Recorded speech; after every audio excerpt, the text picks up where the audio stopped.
just touched bases in Wanganui. Touched bases? We just touched base in Wanganui? No, they don't want to see you. Give me the camera. I don't want to spell it.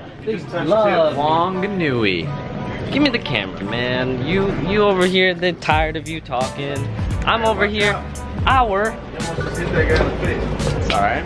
It's alright, you would figure it out. We're here in Wanganui. It looks beautiful. It looks, as TJ would like to say, Hawaii. He loves going there, and this place reminds him. Trees. Beautiful trees. TJ will show you. He'll talk about it. We're about a 5 to 7 hour drive from Auckland. We just took a little jumper plane up today. It wasn't that bad at all. The flight was like an hour. It wasn't too bad at all. Of course, we got some of Mickey's friends that he just randomly knows in New Zealand, and they're gonna come pick us up. We're gonna go to breakfast, and we'll get this day going. Actually, I take back what I just said. We were checking the maps. We are south of Auckland. Auckland's up here, and we just flew straight down south to the opposite side of the island. This has been a day that I have been waiting for, that you have been waiting for like 6 months now. And I know it's been a long time. I'm aware of that. I know that this build is taking a long time, but that's because I'm trying to do this build the right way. I want to do this build slow at my own pace and cut no corners. When I mean no corners, I literally mean every detail of my RX7 is going to be perfect. One of the most key things about that is the motor of the car. Now, a bunch of you have been thinking that I'm gonna fuck this car up, that I'm gonna put something stupid in it, like put a 2J or put an LS. Do you really think that I would screw this one up? Nah. For the past 3.5 months, I've been having a motor built from PPRE. They're located in Wanganui, New Zealand. They build all of Mad Mike's cars. They've built his 4-rotor, they built his 3-rotor. They've been with Mike for a very long time, and who better than to work with than the shop that build some of the craziest and most well-known rotaries in the whole entire world. Now, I know you have a lot of questions, and I'm gonna do my best to answer all of those today. But let's just get this out in the open. I didn't go 4-rotor, I didn't go 3-rotor. I went a 2-rotor, I went 13B. There's plenty of reasons to that, and one of the main reasons is I kind of wanted the natural heart of the car, but I didn't just go any normal 13B. I did a fully built, everything brand new. Every corner of the car that could be built better and have a better part on there is on this car. Let's say you were playing Need for Speed and you had an FDRX7 and you went to the motor section and you just hit upgrade everything and you just kept upgrading it until the car couldn't be upgraded anymore. That's how we built this 13B. Let me go show you.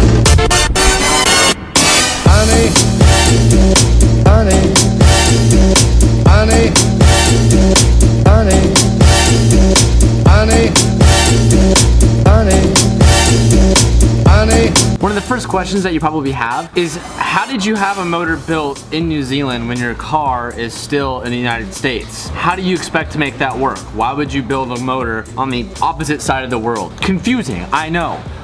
But what we had worked out is I had PPRE build the whole entire motor here, and I actually had them do more than the motor. They've done the wiring, they've done the cooling, they've done the fuel system. Basically, it's done. The whole car. It's running. It's running. You guys will see it today. Everything about the car is finished. They did it inside of another RX7. PPRE found a donor car to build TJ's car and tune it, and the dyno is in-house and they did everything. We're gonna catch the last part of the dyno session today. This trip was kind of a rendezvous to come out here, see the motor, see the last dyno session, and then after today, they're taking the motor out, the trans out, the wiring out, everything out, the fuel system, everything's coming out of the car, putting it in a crate, or bringing it home, Cal. Pushing it somewhere else, dude. And we're gonna ship this all the way back to our shop, and then we're gonna reinstall everything. How it's all gonna lay out is once we put in the motor, put in all the new wiring, put back pretty much everything about the car, we'll put the key in, we'll turn the key, and it's done. And it's done. It will already be tuned, so it's a pretty much a turnkey process, which is extremely unique and completely badass. I am afraid of TJ owning this car, honestly. This thing's a beast. Don't be scared. Rob Dom, we coming for you. Rob Dommy, Daddy Dom, I'm coming for you, baby. I want to introduce you to Garret, the head honcho behind this build. Let's get into it. Let's get into what you want to see. Ooh, excuse me.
Before we get into doing the dyno pulls of the car and get into the super exciting stuff, I want to go over the whole entire motor and pretty much what we have done. Like I said previously, everything in the car right now that is like working and makes the car actually go is going to be shipped back to the States. But I'm going to have Gareth go over everything I did. He's kind of the head honcho here at PPRE, so I thought who better than for him to kind of run through the car for us and tell us everything that we've done on the car. Yeah, basically started off with a new OEM Mazda block, so a Series 6 block, and then it's been, you know, stripped down, modified.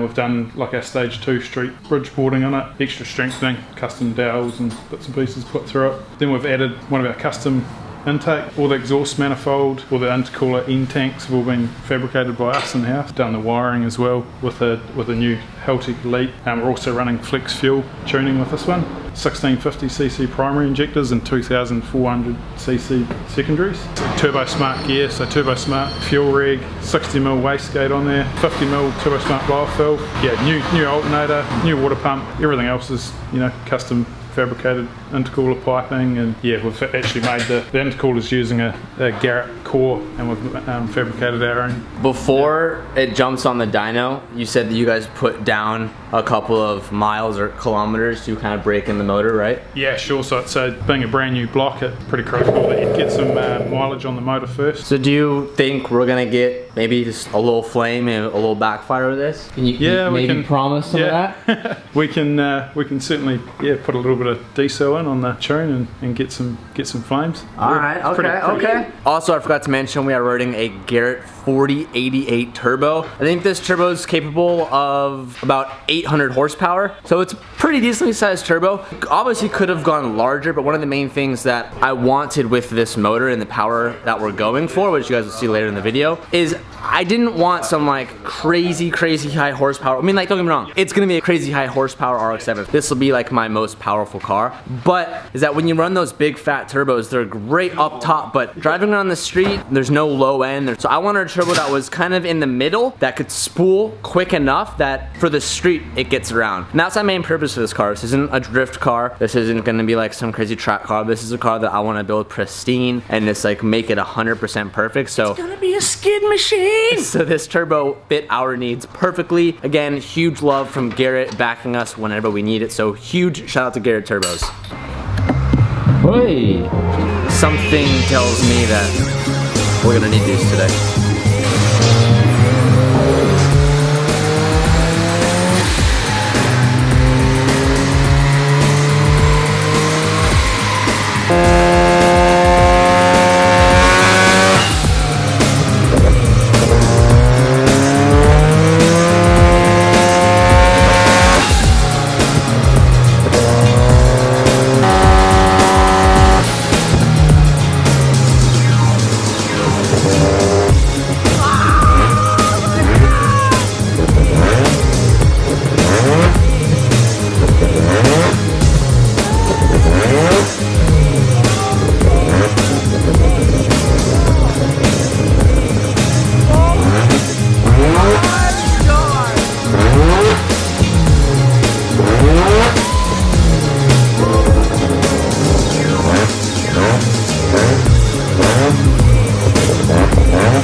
We just finished doing dyno pulls on pump gas. Now we're gonna drain the fuel, put some E85 in it, and start it all over again. Back in the States, I'm gonna be running E85 on the car. I almost did water and meth, but I decided just to keep it simple, I would just go for E85. I will have a flex fuel sensor, so I technically could run 91 in the car. That's kind of like if I need to, like if I don't plan out my drives enough and I'm out of E85, and I don't have any gas with me, but there's no pumps around me, I can do 91. It's not ideal, but if I need to, I can.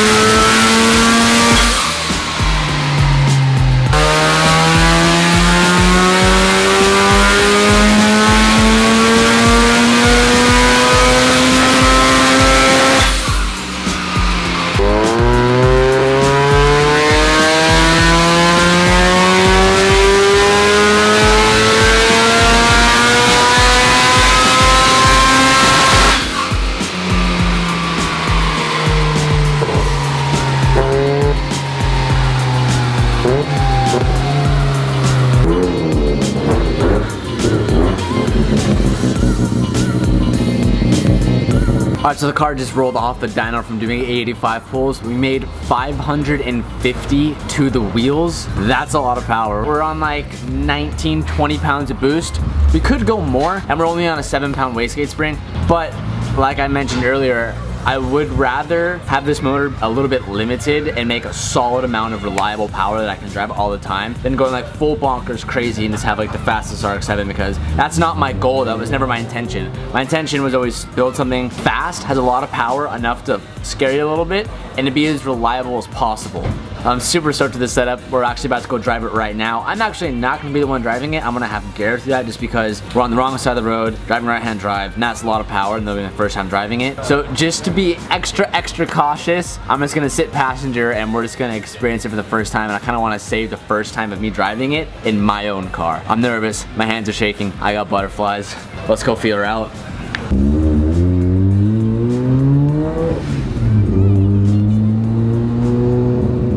Probably wouldn't want to be any louder, right? Yeah, nah. I mean, I didn't want it too loud where like it's just annoying to drive, you know what I mean? But it's crazy to me how loud that idle is. The idle is like very prominent. It's awesome.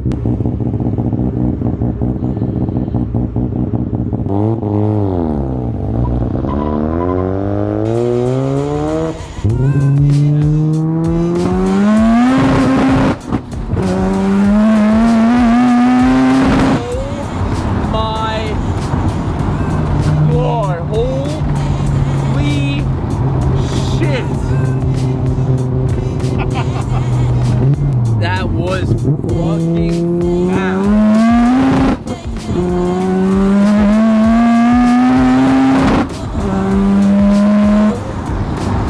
Holy fuck, Garret. Oh my god. Dude, it feels like you're spinning in like fucking 3rd or 4th gear. That was scary as shit. Oh my god. Oh, I'm speechless. My heart's like fucking pounding out my chest. Dude, that feels incredibly fast. Yeah. Yeah, you gotta fucking hold your ground.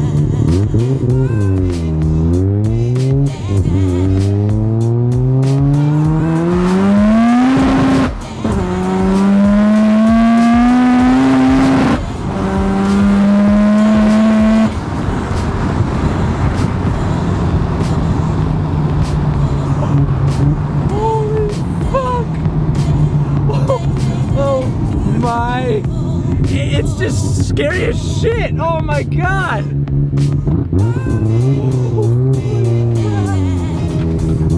Oh my god.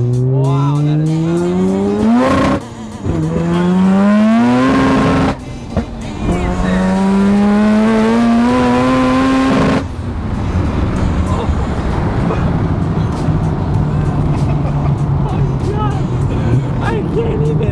I can't even. Holy moly.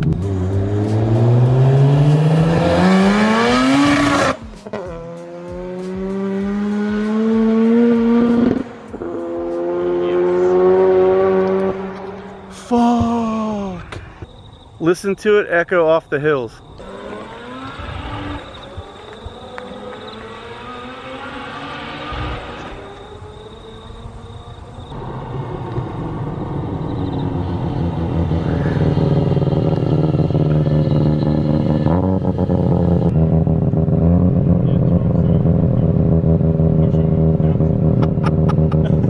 How's it feel, G? Yeah, good. Yeah.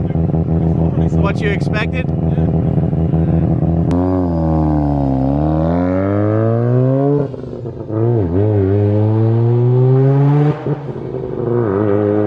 Probably the most scared I have ever been in a car. I don't know what it is, but just how fast the boost comes on, and you can seriously feel how light the FD is. And through literally every single gear, the rear tires were spinning, and you could feel the tail, this kind of fishtail all the way through. Oh my God. And something that I didn't point out earlier, we painted the rotors this amazing gloss red, which you can kind of see now, but not really once you put the manifold on there. But it's getting so hot, the paint's kind of fading a little bit. But it looks really, oh, here, you can see actually a much better view from this perspective. Kind of, a little bit. So the motor's dialed up, it's tuned on the E85, it's ready to go. So our next steps following probably tomorrow, they're gonna pull the motor, take out the wiring, take out literally everything, kind of dismantle it, and then they're gonna put it in a box crate and put like an aluminum chassis around everything, and then cover that in a wood box. And then we're gonna air freight it back to the States. So by the time we get home in like, I don't know, a couple days, it should hopefully be kind of arriving by then. And then it's up to us to put it in, bolt everything back up, do our wiring, and turn the key. And we should be ready to go. That was a crazy day. All right, room tour time. Room tour! We got Calvin. We got Mickey. Oh, he's in his undies. Oh. That was a crazy day. We still gotta edit this video, get everything ready to get it uploaded for tomorrow. Tomorrow we will be doing the meet and greet. I'm super stoked on that. By the time you guys are watching this, the meet and greet is like already happened, probably, maybe.